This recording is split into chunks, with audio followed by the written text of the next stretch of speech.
dans la vie? Alors, je m'appelle Jacques Chou, Voilà. j'ai 30 ans, je suis parisien de naissance. J'ai fait toutes mes études à Paris, lycée Henri IV, dans le 5e. Et j'ai tout de suite commencé, je savais que j'étais pas du tout fait pour les études, donc j'ai commencé à faire des stages tout de suite très tôt.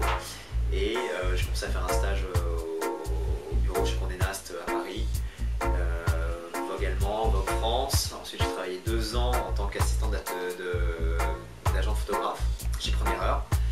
Et j'ai commencé chez Dior Homme à la presse en 2002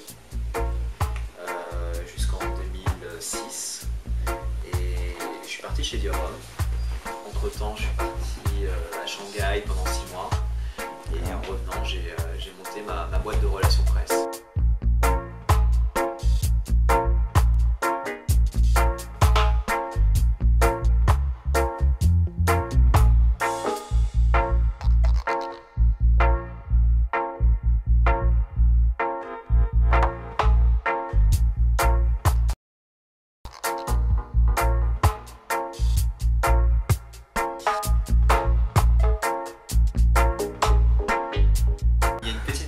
De ma copine Marie Tumérel que j'adore, qui est la librairie OFR.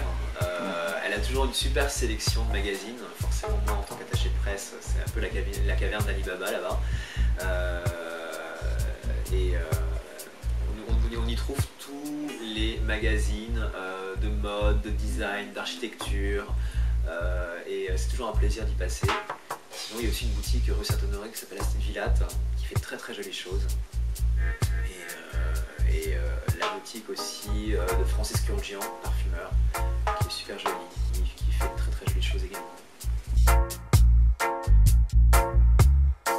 Très fidèle aux endroits.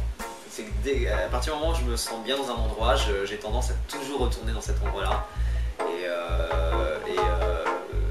il y a un endroit que moi j'adore, c'est le Flore, à Saint-Germain, parce que j'y vais depuis toujours, parce que j'appelle les serveurs par leur prénom, parce que je sais exactement ce que je veux, je n'ai même pas besoin de regarder la carte, parce que c'est une terrasse qui est super agréable l'été, on se pose là avec les potes et on prend une bouteille de vin blanc et eux boivent, parce que moi je ne bois pas.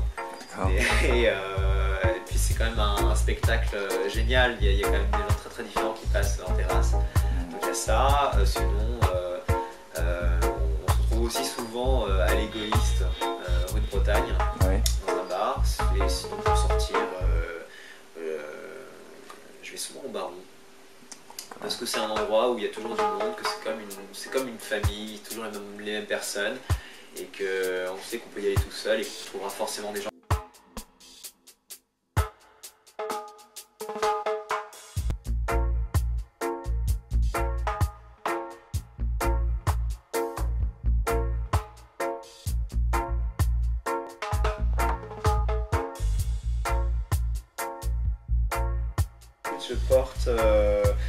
Je porte une paire de boots qui est increvable, de chez Pierre Hardy, que j'adore. Je les adore parce que normalement je suis toujours en Stan Smith ou en basket blanche. Et c'est l'une des rares paires de chaussures de ville qui me suit jusqu'au bout de la nuit. Je porte un jean Marc Jacobs, parce que je pense que ils sont extrêmement bien coupés et que pour un rapport qualité-prix à 70 €, je pense que ça vaut vraiment la peine. Je pense qu'on est aussi dans une époque où on n'a plus envie de dépenser des sommes astronomiques pour des choses. Les gens n'ont plus du tout aucune honte de dire qu'ils ont acheté telle chose chez H&M ou chez Uniqlo, et que je trouve ça hyper ringard, les gens qui ont besoin de dépenser dans des marques extrêmement chères parce que pour un besoin de se rassurer ou de se prouver qu'ils ont la chose à la mode en fait, et on n'a plus du tout besoin de mettre le prix pour avoir des choses jolies et de qualité. Et sinon une chemise de Fursac, est-ce que j'aime?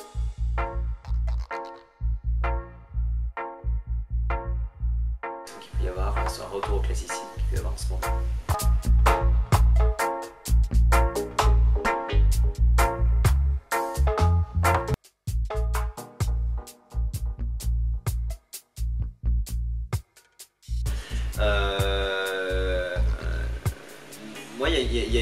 chose qui m'excite à chaque fois, c'est de se remettre en danger et de repartir, d'être à la genèse d'un projet et de participer à une aventure. Et c'est ce qui s'est passé quand je suis arrivé chez Dior. J'ai assisté Laurence au service de presse et ça a été une aventure géniale où j'ai appris énormément de choses.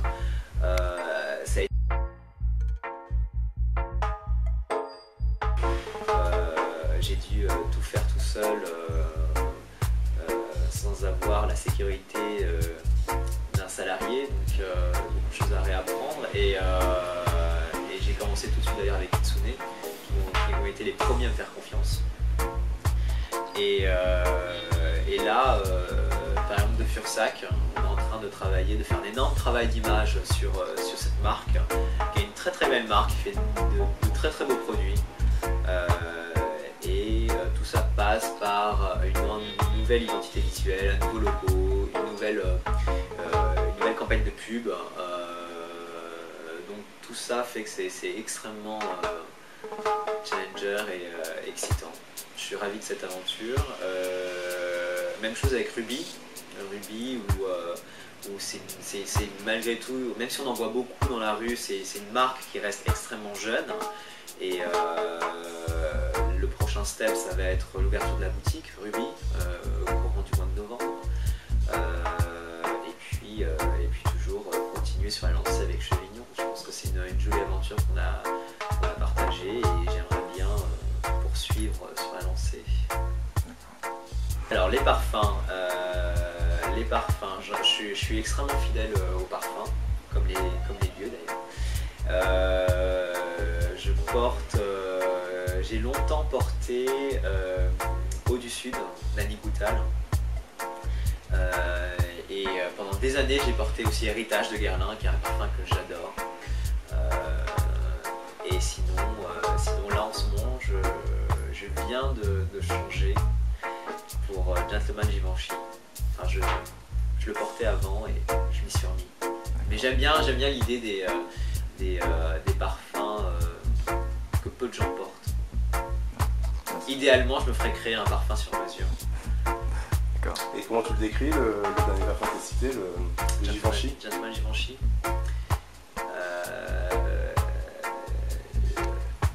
Bourgeoisie.